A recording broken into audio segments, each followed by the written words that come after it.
Tervehdys, rakkaat lapset ja kaikki lapsenmieliset.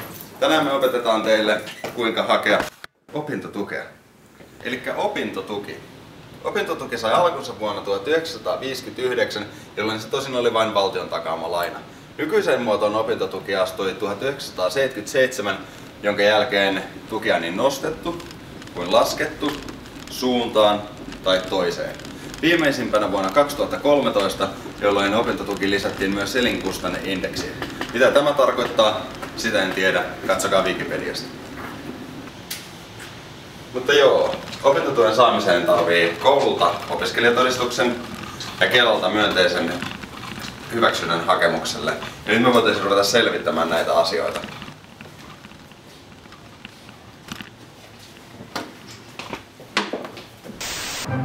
Joo, eli tää homma olisi hyvä aloittaa siitä, että mennään tänne kansliaan ja haetaan todistus siitä, että me ollaan koulussa.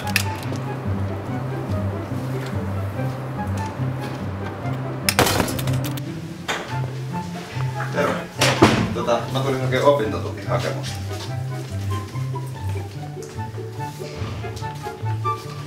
Joo. Siinä täytät sen ja tuot sitten tänne minulle ja sitten mä lähetän sen täältä eteenpäin ja sitten annan sulle tästä opiskelutodistuksesta, mikä sitten liittää siihen. Okei, jes. Tässä on mustaa valkoisella leimat ja kaikki. Elikkä nyt me ollaan saatu koulusta todistus, että me ollaan koulussa. Ja seuraavaksi me haetaan sitten täältä Kelasta itse opintotukihakemus.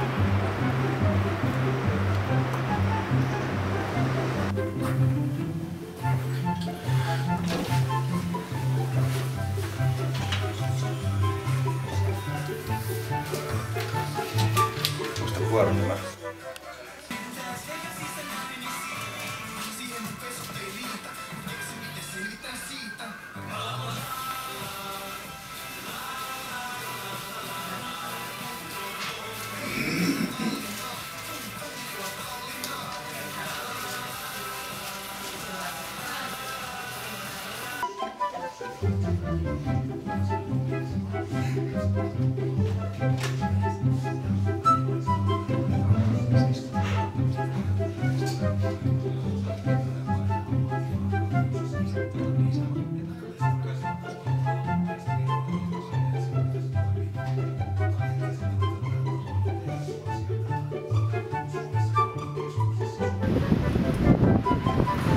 No niin, eli nyt meillä on kaikki tarvittavat lippuset ja lappuset, ettei lähdetä täyttämään.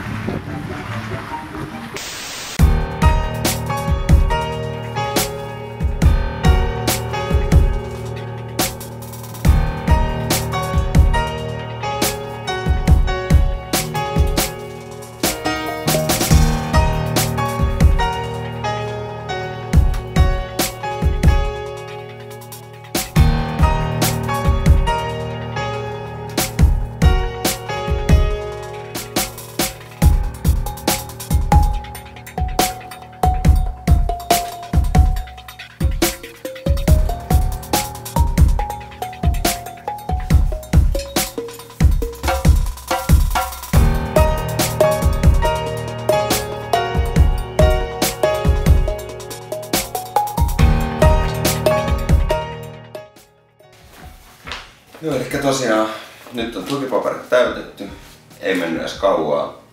Seuraavaksi tää palautetaan Kelalle ja katsotaan sitten, että millainen vastaus sieltä tulee.